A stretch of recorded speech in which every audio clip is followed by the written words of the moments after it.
Ambassador Ilara Vance adjusted her formal diplomatic attire one last time before entering the Grand Chamber of the Galactic Time Council.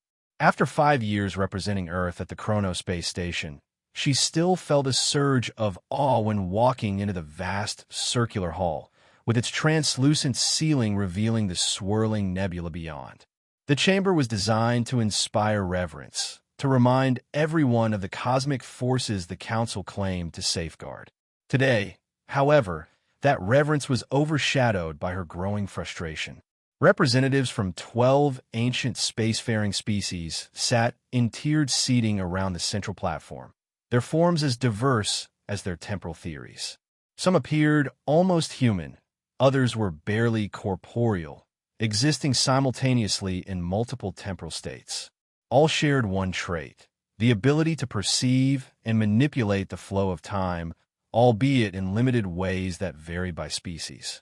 Earth was a relative newcomer, accepted into the Council merely 20 Earth years ago. Their membership had been granted primarily due to humanity's strategic position in a temporally unstable region of space, a buffer zone between older powers. But despite formal acceptance, Earth was consistently treated as an afterthought, their understanding of temporal mechanics considered primitive at best. Lord Valerius of the Cronarch race, current head representative of the Council, was the worst offender. His species had been manipulating time for millions of years, developing a society that existed partially outside conventional temporal flow. Their arrogance was legendary, particularly toward younger species. Ambassador Vance. Valerius acknowledged her arrival with barely a glance, his silver-scaled face impassive. His elongated body shimmered with subtle temporal shifts, parts of him seemingly existing a few seconds ahead or behind the present moment. We were just discussing the theoretical limitations of linear temporal perception. Perhaps you might benefit from observing. The condescension was barely veiled. Ilara forced a diplomatic smile, ignoring the familiar burn of indignation. I appreciate your concern for Earth's education, Lord Valerius.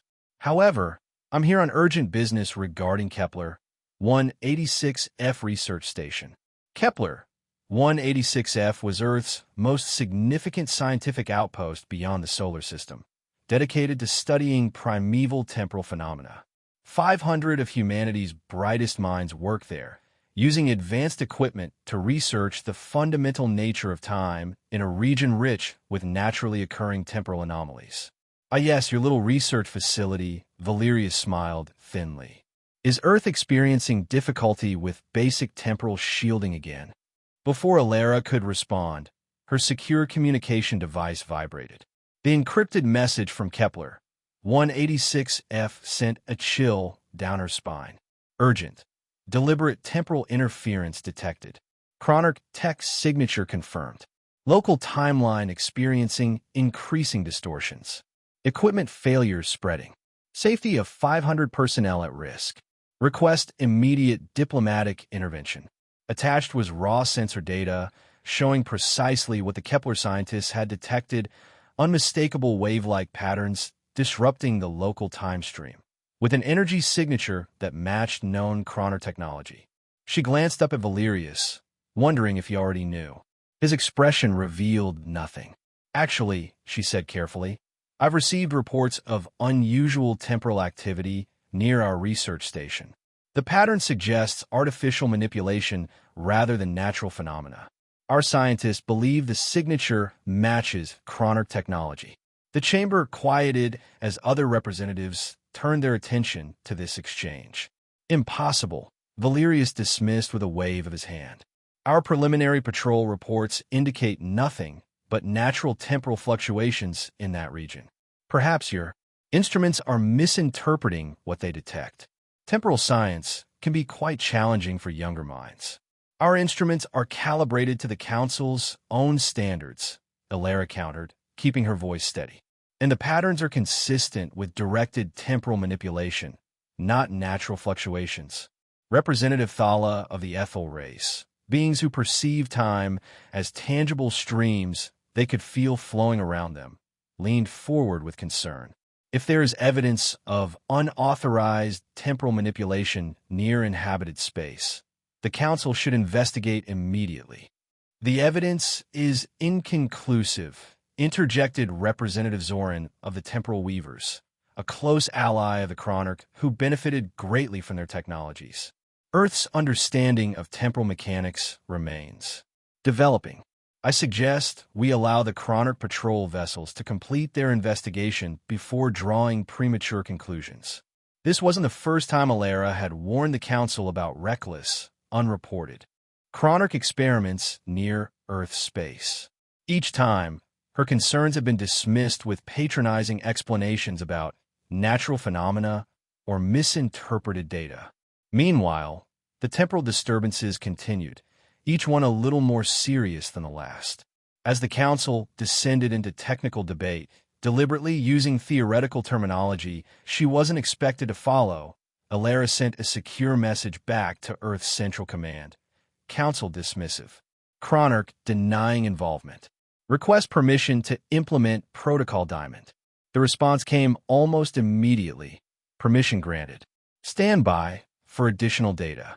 Back at Kepler 186F, the situation was deteriorating rapidly. Dr. Eris Thorne, the station's chief temporal physicist, stared grimly at the monitoring screens in the central control room. Small temporal loops had begun forming in the research sector, causing equipment malfunctions and trapping some areas in repeating sequences of up to 30 seconds. So far, no personnel had been caught in these loops, but it was only a matter of time. Isolate Section 7 through 12, he ordered. Activate emergency temporal stabilizers.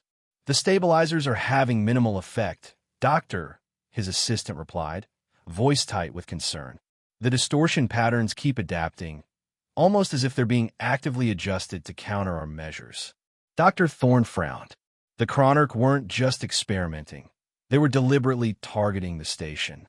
But why? The answer came to him as he studied a particular data pattern. The disruptions were focused on the areas housing their most advanced temporal research, the very research that might one day allow humanity to match Chronarch capabilities. He opened a secure channel to Earth Embassy at Kronos Station. Ambassador, we've confirmed deliberate targeting. They're after our phase shift research. I'm sending detailed scans of the interference patterns now. These aren't just random distortions. They're precisely calibrated to disrupt our specific technologies. At the Earth Embassy adjacent to the Council chambers, Alara received the new data in her private office. She immediately brought Dr. Thorne's transmission to her technical team, led by Dr. Marcus Chun, officially listed as a cultural attaché, but actually one of Earth's foremost temporal physicists working undercover. They're definitely using Chronarch phase disruptors, Chun confirmed after analyzing the data. And not just any disruptors, these are military grade. The kind they claim are only used for emergency temporal stabilization. Can you trace the source? Alara asked. Already have. Chun pointed to a star map where a small blinking that indicated a position not far from Kepler 186F. That's the Chronarch vessel Temporal Sovereign, supposedly on a routine patrol mission, but they've been stationary for 3 days just outside the range of conventional detection equipment. Alara's determination hardened. Prepare the full briefing package with all evidence. I'm taking this directly to the full council. Ambassador, Chun hesitated. If this doesn't work, then we implement the second phase of Protocol Diamond, she finished grimly. Earth has been patient long enough. Back in the council chamber, Alara requested an emergency session, invoking her right as a member representative to present evidence of imminent danger to her species' installations.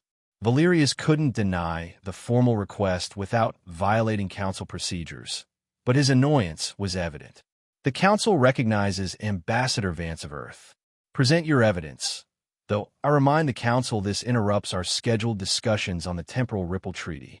Alara stepped onto the central platform, with a holographic display system activated at her command. Honorable representatives, I present evidence of deliberate temporal manipulation targeting the Earth Research Station at Kepler 186F.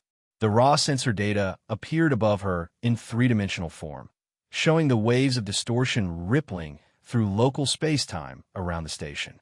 As you can see, these disruptions exhibit artificial patterns consistent with targeted temporal manipulation, not natural phenomena. The energy signature matches known chronic technology, specifically military-grade phase disruptors. Lord Valerius scoffed. Your primitive sensors cannot possibly differentiate between the subtle variations of natural temporal phenomena. What you're detecting is likely a cascading temporal eddy, common in that region. With respect, Lord Valerius, Elara continued, our sensors were calibrated according to Council standards, and our analysis has been verified by multiple independent systems. Furthermore, we have traced the source of these disruptions. She gestured, and the display shifted to show the position of the Cronarch vessel. The Cronarch vessel temporal sovereign has maintained position here for 3 standard days, well within range to generate these disruptions. Their reported mission was routine patrol, yet they have remained stationary and failed to respond to our hails. Murmurs spread through the council. Representative Thala of the Ethel frowned, her translucent form rippling with concern. If these allegations are true, this constitutes a serious violation of the non-interference accords. Allegations based on misinterpreted data, Valerius dismissed. The temporal sovereign is indeed on patrol, monitoring for precisely the kind of natural temporal instabilities that Earth's facility has unfortunately encountered. Their position is strategic for observation. If they haven't responded to Earth communications, perhaps it's because they're engaged in the delicate work of stabilizing the region. Stabilizing? Elara couldn't keep the edge from her voice. Our station reports increasing disturbances, not stabilization. And the pattern of disruption specifically targets our research laboratories, not random areas as would be expected for natural phenomena. An unfortunate coincidence, Valerius replied smoothly. Perhaps your research activities are actually attracting these disturbances. Many younger species lack the fundamental understanding of how their experiments might interact with temporal currents. The implied incompetence was clear. Several representatives nodded along, finding it easier to believe in human error than chronic deception. Elara's temper flared, but years of diplomatic training kept her expression neutral. The Council established protocols for emergencies involving temporal manipulation. I formally request an independent investigation team be dispatched immediately to Kepler 186F to verify our claims and provide assistance. A reasonable request, acknowledged Representative Thala, looking pointedly at Valerius. Valerius spread his hands in a gesture of apparent reasonableness. The Council takes all allegations seriously, of course. We will process this request according to established procedures. A preliminary review committee will be formed to assess the necessity of dispatching an investigation team. Given current Council schedules, the committee should be able to convene within 15 standard cycles. 15 cycles, nearly a month in Earth time, long enough for any evidence to be erased, for Kepler 186F to suffer catastrophic damage, or worse. Our station is in immediate danger, Elara insisted. 15 cycles is too long. The Accords specifically provide for expedited response in cases where lives are at risk. Are lives truly at risk, Ambassador? Valerius questioned with feigned concern. Your own report mentions equipment malfunctions, not personnel injuries. Perhaps an orderly evacuation would be more prudent than hasty accusations. Before Elara could respond, an urgent message flashed on her device. Temporal loop established in habitat section. 72 personnel trapped. Life support systems affected. Immediate assistance required. She looked up, fury building behind her diplomatic mask. We now have 72 people trapped in a temporal loop, with life support systems compromised. This is no longer just about equipment. It's about lives. A most unfortunate development, Valerius said with hollow sympathy. However, without verification from Council sensors, we cannot determine the cause. I will authorize an emergency response team to depart within 3 cycles to assist with evacuation efforts. 3 cycles. Still too long, and focused on evacuation rather than addressing the actual problem or holding the chronic accountable. Alara recognized the tactic. Make a show of concern while doing as little as possible, ensuring that by the time any investigation occurred, the evidence would be gone and the narrative controlled. Earth does not accept this proposal, she stated firmly. Under Article 7 of the Membership Treaty, we invoke our right to self-defense in the face of imminent threat to our citizens when the Council is unable or unwilling to provide timely assistance. Valerius's expression hardened. Self-defense is a serious invocation, Ambassador. I caution against any unilateral action that might violate Council protocols. My government has issued final instructions, Alara replied, her voice now cold as space itself. Earth will protect its citizens and interests. We have attempted diplomatic resolution through proper channels. The Council's response has been inadequate. She turned to address the entire Council. I have been authorized to inform you that if the Council does not dispatch an independent investigation team to Kepler 186F within the next Earth Day, with full authority to identify and neutralize the source of temporal manipulation, Earth will take all necessary measures to protect its citizens and facility. Is that a threat, Ambassador Vance? Valerius asked, his voice dangerously quiet. It is a statement of intent, Lord Valerius. Earth has been patient. That patience has limits. The Council chamber erupted in concerned discussions. Representative Thala and a few others voiced support for an expedited response, but Valerius and his allies controlled enough votes to block any emergency action. The session ended in stalemate, with only a promise to accelerate the review process to 10 cycles instead of 15, still far too long. As Alara returned to the Earth Embassy, she received a message directly from Earth's President Evelyn Hayes. Final authorization granted for Protocol Diamond. Countdown initiated 24 Earth hours. Alara forwarded the authorization to her technical team, then sat heavily in her office chair, staring at the distant stars visible through her viewport. For decades, Earth had played the role of the deferential newcomer, grateful for admission to the Galactic Time Council, accepting condescension and marginalization while secretly developing its own temporal technologies. The public face of human temporal science, the childish theories that Valerius and others mocked, was a carefully crafted facade, hiding advancements that would shock the Council. Protocol Diamond, the contingency plan developed for exactly this scenario, would reveal Earth's true capabilities and forever change humanity's standing in the galactic community. Once that line was crossed, there would be no going back to the comfortable fiction of human technological inferiority. Was it always going to come to this? She wondered aloud. Probably, answered Dr. Chun, entering with a data tablet. The Chronic have been testing our boundaries for years. This is just the first time they've gone too far. Are we ready? She asked. Chun nodded grimly. The temporal fleet has been on standby since the first disturbances were detected. Admiral Tanaka reports all ships at battle readiness, though he hopes a show of force will be sufficient. As do I, Alara sighed. 24 hours, then. Make the final preparations. The next day, Alara received the worst news yet. A major section of Kepler 186F had become trapped in a 30-second temporal loop, with over 100 scientists caught inside. Life support systems were failing, and the station's temporal stabilizers were being systematically disabled by increasingly precise disruptions. She requested another emergency council session. This time, when she entered the chamber, her demeanor had changed completely. Gone was the deferential diplomat. In her place stood a cold, determined representative of a power that had finally lost its patience.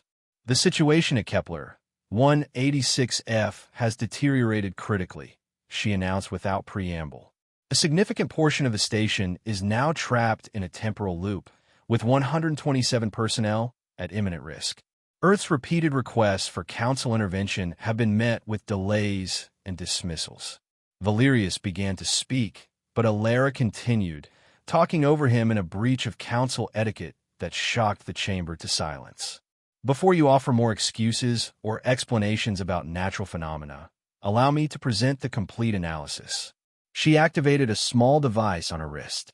The Council's main display suddenly lit up with an incredibly detailed, three-dimensional temporal analysis unlike anything they had seen from Earth before. Instead of raw data, it showed a sophisticated visualization of the time stream around Kepler 186f, with clear markers identifying artificial manipulation patterns.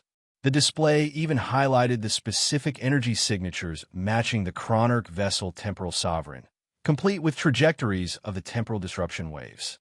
The level of analysis, the visualization technology, the precision of the identification algorithms, all were far beyond what the Council believed Earth capable of producing. Stunned silence filled the chamber as representatives stared at the display, then at Alara.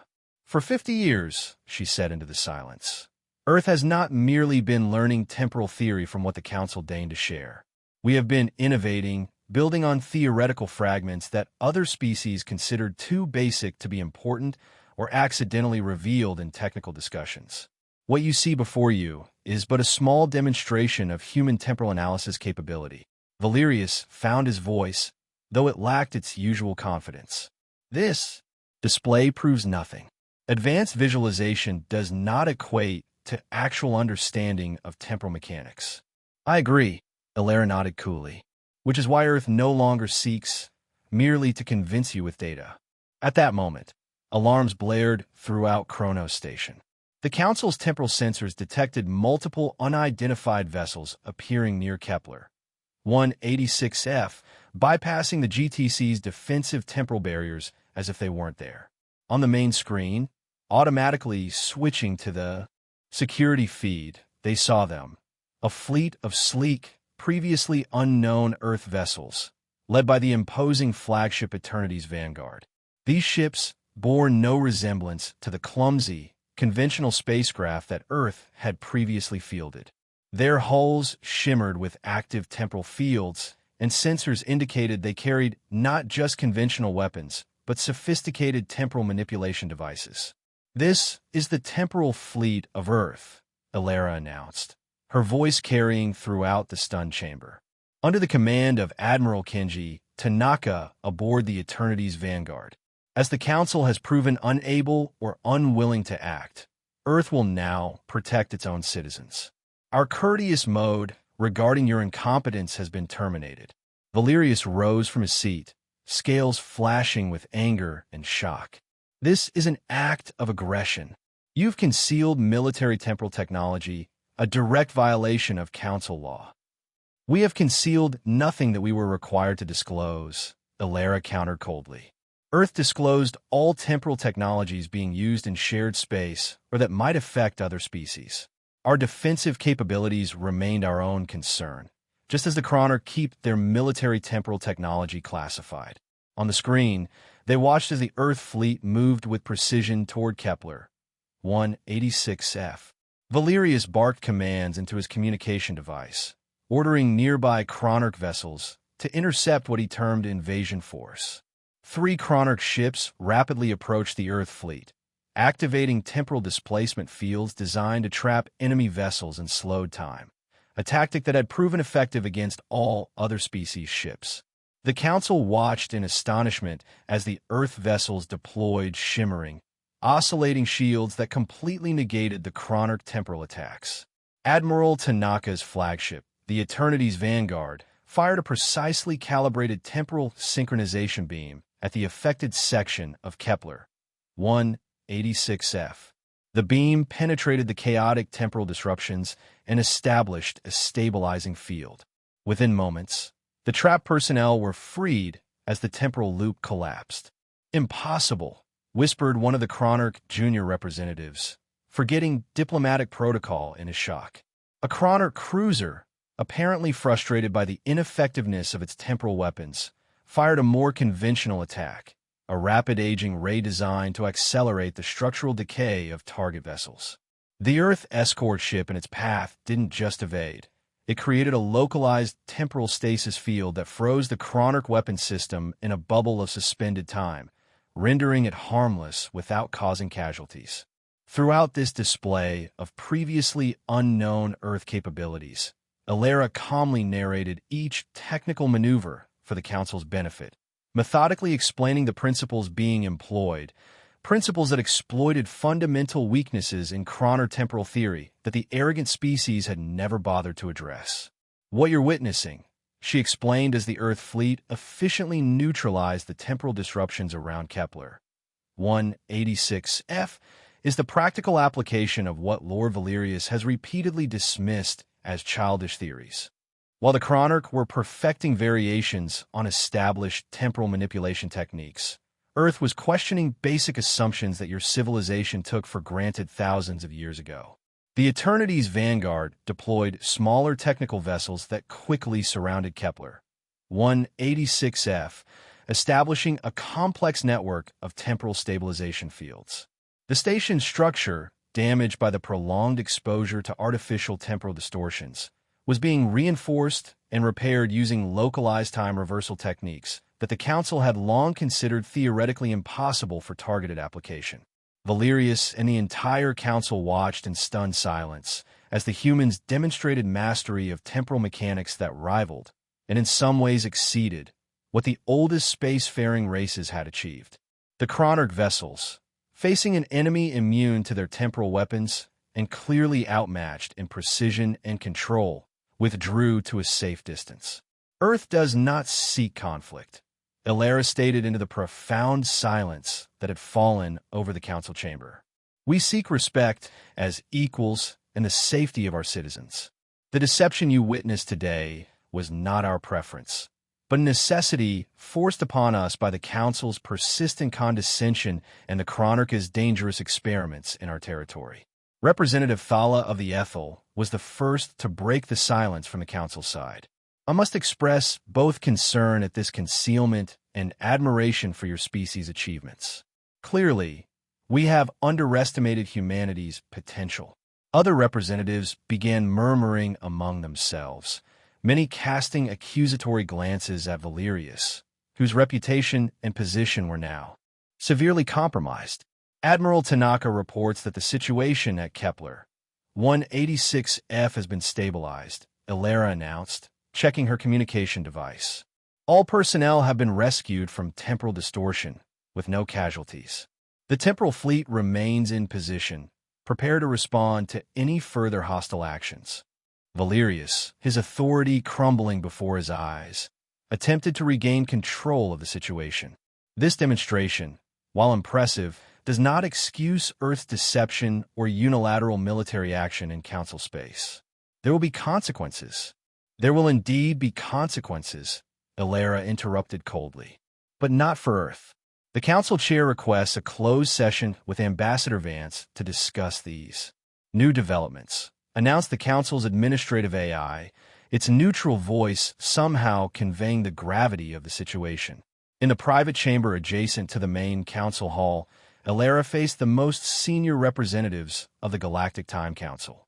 Gone was the dismissive attitude, replaced by wary respect and, in some cases, barely concealed fear.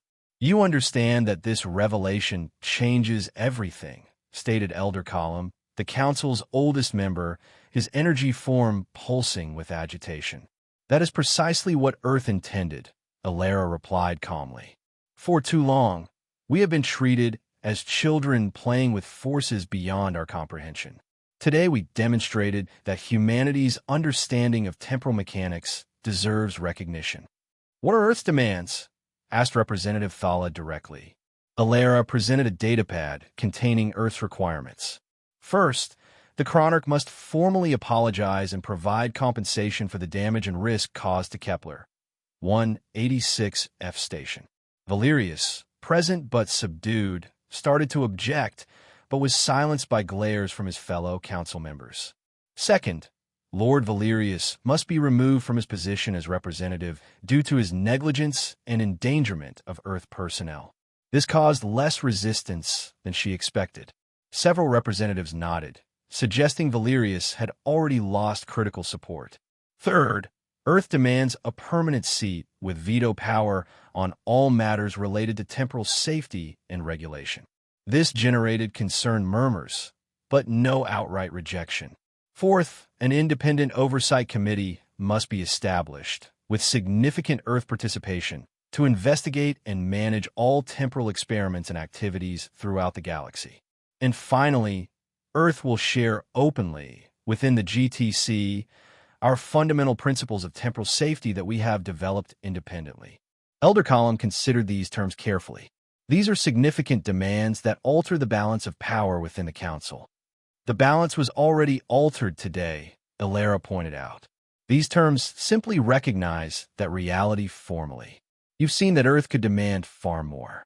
We could have used our temporal technology to establish dominance. Instead, we seek only safety and equality. After intense internal debate, the Council accepted most of Earth's terms.